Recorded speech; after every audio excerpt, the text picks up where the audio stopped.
All right, everybody, welcome to the next episode, episode 5 of our podcast, Untitled ZX, also known as Movie Talk with Nick and Uncle Frank. Welcome. Good to have you. Nick, how was your weekend? Uh, Exhausting, tired, Okay. stressful. Why is my stupid heater going off? Oh, I forgot to turn Hmm. that off. Well, I went to have Turkish food on Saturday for Valentine's Day with Olga. I totally forgot it was Valentine's Day, to be completely honest with you. Yeah. I had really good falafel there and kebabs. What is your favorite food, Nick? I'm basic and don't eat much. I like pizza. Pizza's your favorite? Reminds me of What is the most exotic food you've eaten? me, exotic food. Good joke. Hmm. No answer? No answer. Pizza. Just pizza and chicken nuggets. I'm very basic. What is your favorite chicken nugget brand? Uh, what's the one in the red bag? Tyson, I think. What about store or, food place? Red Okay. Robin, McDonald's. Well, Red Robin or Wendy's. Hmm. All right. Maybe in one of these podcasts, we should try different chicken nuggets and Oh, we'll rate them. oh dear God. Today's agenda, we are going to do Nick's list of top 5 directors and their best movies. Write Nick that down actually somewhere. went and watched The Godfather. Sadly, today we got the news that Robert Duvall passed away. Yeah. So kind of weird timing, isn't it? That you just watched The Godfather and then he passed away. So When I got the notification, I was like, are we serious? Of all the days? yeah, no, I mean, well, good timing. At least you watched it. We can talk about Robert Duvall's performance today. So, and then we're also going to talk about the Andor series a little bit at Star Wars time. So let's get started. First of all, you saw a couple weekend movies this weekend. Good luck, have fun, don't die. How was Yeah. it? That one, I enjoyed it. It had some pacing issues and sort of got confusing in the third act, but it's directed Mhm. by Gore Verbinski, who did the first three Pirates of the Caribbean movies, who he's been technically retired for 10 years. He comes out of retirement to make a movie about how much he hates AI and how much he detests it with every fiber of his being, which, Okay. gotta respect Let it. Hating for the love of the game. let's do a review of that one next week. Yeah. You also saw Crime 101. That I saw yesterday in IMAX, not worth seeing in IMAX. Doesn't even have the expanded aspect ratio, but Hmm. I only saw it in IMAX because it came with a preview for Project Hail Mary, Right. Okay. an Well, exclusive preview that was only available with the IMAX showings. The 2 minute preview for that had the expanded ratio, but not the movie I actually watched. oh my gosh. Was the movie any good or no? Pretty run-of-the-mill crime thriller. It was pretty well shot for the most part, but like it's nothing that's gonna blow your mind if you've seen something like Heat or Got it. like Ocean's 8. It's not gonna blow your mind. Okay. But All don't right. judge for what it is. Solid cast: Chris Hemsworth, Mark Ruffalo, Halle Berry, Barry Keoghan. Oh, I do like Mark Ruffalo and stuff. So Yeah, he played the detective. let's talk about your top 5 directors. I put him. I know this is in no particular order necessarily, but number one is Christopher Nolan. What do you think his best movie is? I admit, for most of these, I have not seen as many of their films as I probably should have. Hmm. So I've seen maybe five of Nolan's films, and three of them were his Batman movies, which I think are kind of overrated. But Hmm. my favorite of his is actually Interstellar, which it's big, epic, this big, like large scale sci-fi. Like, I don't know if, yeah, epic is probably the right word for the genre with Yeah. Matthew McConaughey Oh, and that's a good movie. I've actually seen that one. Yes, and I thought the Water World was crazy. He goes to the Water World, and yeah, and and I sort guess of he's like really talking about time and how time dilutes itself or comes back on itself, right? So how time moves differently on different worlds yeah, and the sort ending was a little weird, but yeah, good movie though. the third act made absolutely no sense. But the thing that still blows me away is Christopher Nolan has very vocal about how much he does not like using CGI. Hmm.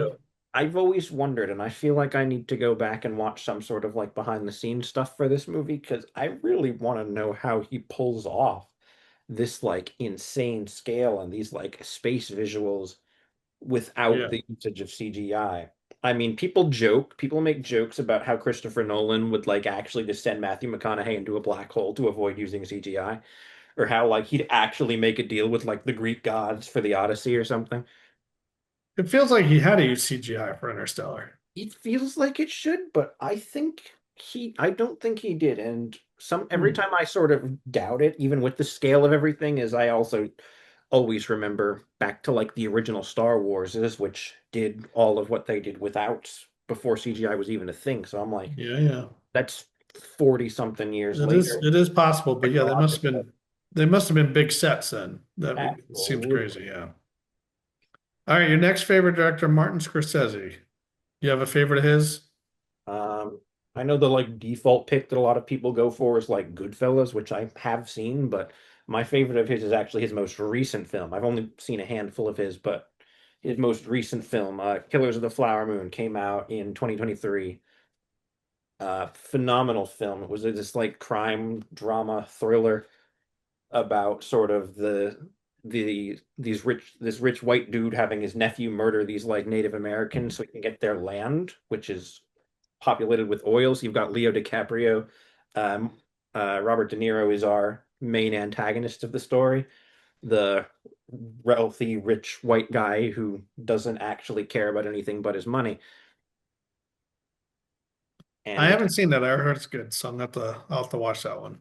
had a lot of awards recognition. I saw that actually in theaters. It's a long movie, 3 hours, 26 minutes is the runtime. I feel like many of his movies are long. He gets longer with each passing movie. Yeah. All right, next director, Ridley Scott. Yeah, Ridley Scott is he's become more controversial recently because he's got a humongous ego and his more recent films have not been, they've been kind of all over the place the last decade or so. And again, he's got a humongous ego. Like he recently said something like movies are dead, so he just goes back and rewatches all of his movies instead. And it's like, okay, buddy, I get that you're like super influential and all, but like I guarantee you, you are not the only person who's ever made good movies. Yeah. What was your favorite movie of his? I gotta go with the classic. We discussed this last week, so I'm gonna keep this brief, but Alien. Is that his first mo big movie? I think he had one or two beforehand, but that was his first like blockbuster hit. Yeah. Got it. And Okay. after that he would go on to do like Blade Runner. I think Blade Runner was next. He might have had something in between, but I'm not sure. All right, the next director, and I don't know if I'll say this right, but Dennis Villeneuve. How'd I do? Denny Denny Villeneuve. Okay. And He's what's your amazing. favorite movie there? What makes him good? I've seen five of his movies, and I've seen nothing less than like pure spectacle and intricacies with the story. He's done Blade Runner 2049. He did Prisoners, Arrival. He did both of the recent Dune films, which are, Hmm. well, part one is my favorite of his, Dune Part One. Part three is on the way as we speak, and he's also and after part three, he's going to do the next James Bond, actually, but Oh, okay. That should be good then. So, he's he knows what makes him such a good director, you think? he knows how to create scale with these more complex layered themes and characters. In Blade Runner, you see someone like this Officer K, who is this replicant who is literally created to hunt his own kind. And he sort of has this sort of ethical and moral dilemma. For a while, he thinks he's some sort of chosen one, but he finds out he's not. So instead, he fights to find this like the real sort of chosen one type character. Not necessarily a chosen one, but like the first time that a replicant and a human have had a child together. And he, for a while, believes that he's that child before he later learns that he's not. And the child is the daughter of Harrison Ford's character from the first film, from the original Blade Runner. And sort of the Hmm. way he deals with these sorts of themes of identity within these synthetic humans Yeah. and how they feel out of place in this world Hmm. when they Okay. only exist to serve a purpose. But then you look at something like Dune. with Paul Atreides, who is this character who starts off as this well-intentioned person who genuinely wants to learn the ways of the Fremen people, but as he goes on and realizes that he is indeed the subject of their ancient prophecy, the further and further he sort of descends into his desire for revenge against his family's enemies to avenge his father, the more he starts gaslighting them almost, Hmm. sort of twisting this prophecy so that he can use these legions upon legions of people who are fanatically loyal to him because they believe he's some chosen one. And the more they believe, the more he is able to control them. Hmm. He eventually sort of, for the longest time, he's had these like horrific visions of like this genocidal war where people murder trillions of people in his name, and he's horrified of that future. He does everything in his power to stop it until he realizes that he believes it's necessary, so he gives in, and billions of people die. Hmm. Billions of people are slaughtered in his name, and that's sort of going to be explored more in the next film. Okay. Of that. I got to catch up on the Dune movies. All The, right, the the last director, maybe the most famous of all these people, is Steven the greatest Spielberg. the greatest to ever do it. Like, Yeah, he's got a ton of great movies. yeah, and I couldn't even pick one. I put Jurassic Park on the document, but and I've only seen maybe 10 or so of his movies. Of the ones I've seen, it's probably a toss-up between Jurassic Park and Indiana Jones and the Last Crusade. But But that could obviously, he also did Jaws, he did E.T., he did one I what's really need to get to is Schindler's List. That's what I really he need did to Schindler's List. That's a great movie, of course. Yeah. So get. He's got a new one coming out in a couple months, Disclosure Day. oh, I saw that. That looks pretty good to Yeah, me. we discussed a couple weeks ago as well on I think that was episode three. It was two or three. It was one of those two. No, it was three. It was three. Yeah. We Yeah, discussed, no, just the fact that he's directing it should be good. So yeah, and it's sort of in the vein of like those what do you classic think? What do you sci-fi. think makes Steven Spielberg good? I mean, I would say the movies I've seen, I like a good director who has a good story, knows how to make sure there's a story to the movie, you know? For me, it's just how innovative and influential he is. He's progressed filmmaking technologies. He's advanced them several times. Jaws and the practical effects with that shark, which the shark kept malfunctioning, which actually prompted him to sort of create the brilliant suspense in the film where we don't see the shark that much until the end, was actually due to technical difficulties. They couldn't get the shark to function properly. So they're like, we're just going to show less of it. I think but that's a key point in Jaws. It really was about the story and building the suspense, and he did a masterful job with that, I think. But Which all of it's his movies have a good story. E.T. had a good story. I but mean, the effects with the shark either way, like whenever I talk to mom about it, mom's always like, "Oh, it's old, so it's not gonna like be that effective." But I saw like the little bit we saw of the shark in the movie, I'm like, this is a convincing effect. Like this is a 50-year-old movie, but this is still like convincing. Like the technology, yeah, the yeah, practical effects, and he sort of paved the way for so many like humongous films for the next couple decades when in the realm of practical effects. I mean, Jaws walked so Star Wars could run, I feel like, which makes sense. mhm, Him and Lucas were good friends, yeah, worked together quite a lot. And then, but that wasn't even the only time he completely redefined technology. Jurassic Park was the first film to really heavily utilize CGI, hmm, computer generated imagery. And for what it's worth, most of what he did with that movie still holds up 30 years later. yep. It's like he's All outside. right, well, we got a pretty good list there, I'd say. So, Yeah. all right, let's move on to the movie review. And yeah, Nick actually listened and did his homework and watched The Godfather. All right, give me your overall sense. What did you think of The Godfather generally? It's sort of one of those slow burn movies where, like, going into it, you're not sure how you're going to feel, but as it goes on, and even if it feels a little disjointed at times, it sort of manages to hold up at the end because of the what it does with its key character. With like, I mean, there's so many standout performances, but the way it handles its main characters, particularly Michael and Vito, is sort of just extraordinary. Vito is this man who you can tell he's done this for a long time, but you can also tell he doesn't want this life for himself or for his family. You can tell this is not a life he enjoys. You can tell this is not something that makes him happy, something that he wanted with his life. And especially as he gets older, when you see him passing it on to Michael, he's not happy there either because he wanted nothing but his kids to stay out of that life of violence and crime.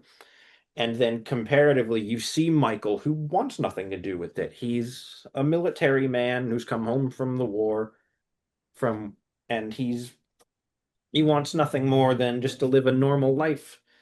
But then someone tries to assassinate his father, and he agrees to do this one thing to kill the guys who orchestrated the attack. And then he kills these guys, goes on the run, tries to hide out in Italy for a little while. But once you've stepped down that path of violence, once you've stepped down that path of bloodshed and constant fighting, you can't back out of it. And he learns that the hard way when his first wife is killed in an assassination attempt meant for him. When she's killed, that's what sort of sends him back home and into this life that he's been trying so hard to avoid. He's stepped into this life. He can't get out of it now. Yeah, it's such an interesting character to see how he changes over time and how he's evolving.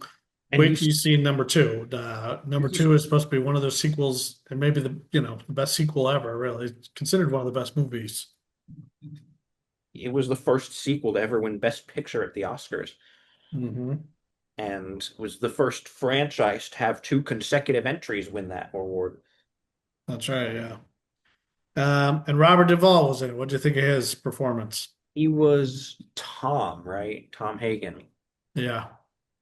He was a solid supporting character. I don't feel like he was like the most like compelling character in the story. Duvall's performance was wonderful and again, great supporter, but he's not the driving force of this story.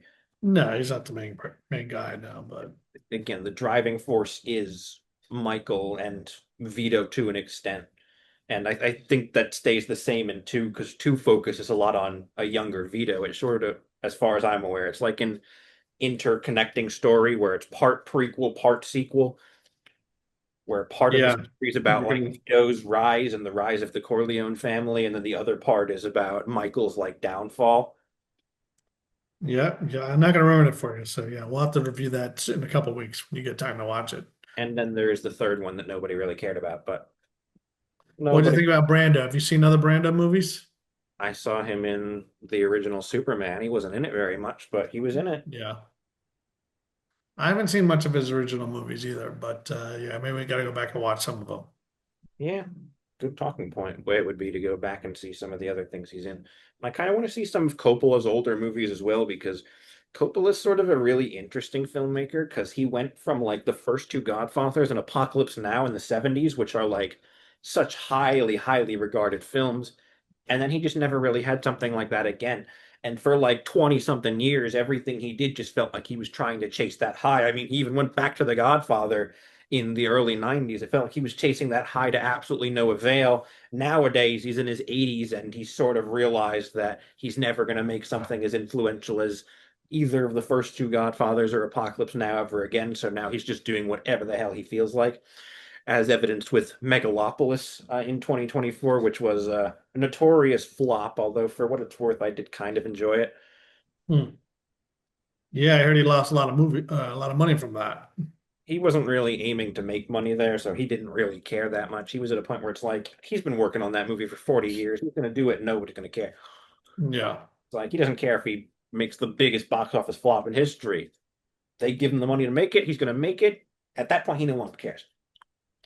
Yeah, I just thought when he was making that, he had to fund it himself or something. And It was such a yeah. bizarre movie too. Like that one was really strange because Hmm. like nothing really made sense, and I don't really think he tried to make this like big, impactful like sci-fi drama. I don't think it worked as a sci-fi drama. If you go Hmm. into it expecting like a like stoner comedy, now that's something that works because like half of the movie feels like it's made by a man who's on drugs, which adds up because several members of the cast and crew had reported that Coppola often was late to set because he was smoking weed in his trailer. So Now, what do you think? Do you think The Godfather, when it comes to mafia, can you think that all that supposed to be based on some true stories? Those aren't necessarily true characters, but based on Mm, some true stories. I think they said, I think I read somewhere that Vito was like an amalgamation of a couple real life mob bosses. Hmm. Can you And imagine that that kind of world existed? yeah, I mean, with people like Al Capone in them, I wouldn't be surprised how much. I mean, even in this day and age, I wouldn't be surprised if we still have. I mean, we don't have the sophisticated crime families like we used to, but Or they're more sophisticated? may that you know what? That's a fair point. All That's a fair point. They're more right, so sophisticated. what's your overall grade for The Godfather? We're gonna go 10 out of 10 because I think it's one of the most important films ever made. Yeah. Okay. All right, well, we'll look to go to number two in a few weeks. Yeah, I'll let you know when I actually have the time to squeeze it into my schedule. This Yeah. weekend, probably not going to happen. The following weekend, I can probably squeeze it in now. Yeah. Okay, sounds good. All right, let's move on to Star Wars time. We wanted to talk a little bit about Andor. You were going to start to tell me a little bit. Why does everybody love Andor so much? So, what makes it such a brilliant series is sort of not only the fact that I'm going to not jump as far ahead as I was about to jump there, but it sort of it does something different than what you expect with Star Wars. Star Wars is with so many of the Disney Plus shows, they pride themselves on sticking to one formula and one type of story. They want to feel like Star Wars. They treat Star Wars like a checklist of things you're supposed to feel and things that you're supposed to see. And this doesn't treat it like a checklist. This treats Star Wars like a world that's lived in with all these systems and planets, some of them, and this is at the height of the Empire's reign. So, What does Andor refer to?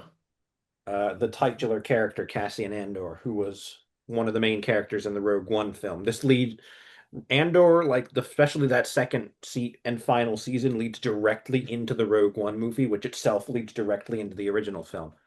Hmm. Like the Okay. last three episodes of Andor, Rogue One, and the original film all take place within the span of like 4 days. Okay. And how many seasons of Andor did we have? Two. They had a 5 season plan originally, but they cut it down to two because it's taking up a lot of Disney's money, but So is it done? Andor's done? it is done, yes. Okay. Where do you rank it in the world of Star Wars as far as, shows and movies? It is on par with the original trilogy. It is on the same level as The Empire Strikes Back. It is one of the greatest things to not just come out of this franchise since Disney took over, but to come out of this franchise, period. Hmm. Because it's more human. Like it's not about these like Jedi and prophesized heroes. It's about regular people living under the thumb of like the imperial regime, regular people who are just trying to live their lives as the empire slowly but surely tries to cleanse individuality out from the galaxy. And you sort of see them progressively conquer this. We focus on in season one, especially on this planet Ferrix, which is where our main character grew up. And this is a pretty backwater world where like nothing interesting really happens, but it's different than something like Tatooine, which Tatooine like just exists to be that backwater planet that our hero is longing to get away from. But Mhm. Ferrix is different because it sort of serves that purpose, but we also spend a lot of time there with its people, with its community. We learn a lot about its culture. So it becomes this world that we've spent time with, that we've come to care about. And Hmm. it's not just Interesting. an obstacle for our hero. It's the core, the heart of season one story, especially. And it all culminates with them finally being fed up against the Empire and finally fighting back. But unfortunately, this is not your normal Star Wars show where the good guys always win. This is a show in which the Empire is this giant oppressive machine that outnumbers the people 1,000,000 to 1. And What happens to the planet? the people riot after the Empire tries to stop a funeral procession in their planet's culture. The Empire tries to stop it, and when they interfere, the people flip. A riot breaks out. But unfortunately, the Imperial Army is far more heavily equipped than these random scrappers and civilians on this junker world. Yep.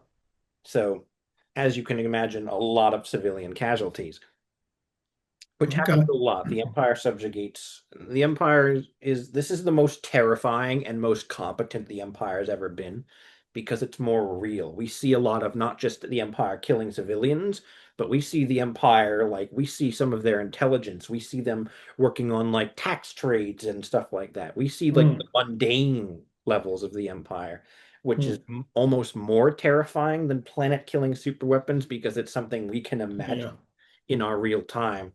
Yeah. Yeah. Yeah. And terrifyingly, a lot of the story in this show lines up too well with what's happening in America right now. Yeah. It's kind of scary. Do you think they'll take the story back to this planet in the future? I kind of hope not, because we left that planet behind after the end of season one, and there were only Mhm. a couple characters who were connected to that world left. Mhm. Because most of the main people involved in that planet were like, after everything went like bad, everyone tried to evacuate the planet, like scattered. And season two is a little more disjointed because season one takes place over the span of 1 year, but Mhm. season two takes place over the span of the next 4 years. So every 3 episodes, a year jumps. It's a little Mhm. more disjointed, although they made it like sort of thread together really nicely, particularly with the Gorman plot line, which is another planet that, and this is going to sound scarily similar. The premise in season two is that director Krennic, who was the villain in Rogue One, and the head of the division that the weapons research division, which he was the head of the Death Star project. Mhm. We see them target this planet Gorman, which has a mineral that's important to their Death Star project, but obviously the Death Star project is kept under wraps, so he doesn't really address it. So a lot of the season is they're trying to start a smear campaign against this group of like peaceful protesters on the planet. They start this Mhm. smear campaign, and as it ramps up, they progressively try to get them to become more violent so that they can justify a slaughter because they want to strip mine their planet for that mineral. And Uh, in like the third story arc, all hell breaks loose, a genocide on the planet. They massacre innocent people. And then it mm. all culminates in the final story arc where it's a year afterwards, and the early rebel groups finally figure out what exactly it was a cover for. They find out that the Emperor's security program or whatever it was is a cover for a weapon. And you sort of see like the Empire's security branch falling apart because of a Mhm. security breach. Because one of the Imperial Security Bureau agents and the Security Bureau or the ISB is sort of like the Empire's equivalent to the FBI for all Mhm. intents and purposes.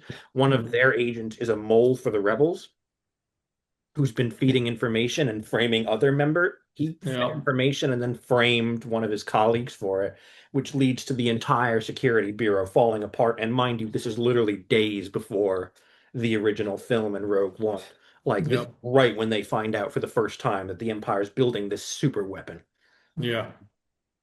All right. Sounds pretty good. So I'm gonna have to go back. I'll have to go watch it. So, Absolutely brilliant. well, that wraps up our agenda for this week. So, I guess we'll thank everybody for joining us for next week. We're going to spend a little time talking about what makes a good script. Top five things make up a good script. So, Nick's going to give us a little bit of his thoughts on that. And I think we're going to do a review of James Bond Spectra. Actually goes back a little bit, but we both just recently watched it. And yeah, and then we'll spend some time. I think there's a new trailer coming out for Mandalorian. The Mandalorian. And so we'll spend some time talking about what that might mean for Mandalorian. So, We'll see. My expectations are not high for that movie, but yeah. And I know, Nick, you got an assignment to do today, right? So, yeah, I bullshitted my way through that one on the pretense that my professor didn't teach us how to do it. So yeah. All right. You may want to go relook at it before you send it in. So, I already sent it in. I was like, uh, you're not going to teach me how to do it right, then I'm not going to do it right anyway because you didn't okay. give me the resources. Although I do All have some, right. Well, in that case, you can take the rest of the night off then. So, I wish. I still have another assignment for another class I have to do by tomorrow morning. So okay. All right. We better get to work. And thanks everybody else for listening. And yeah, that's a wrap. that is a wrap.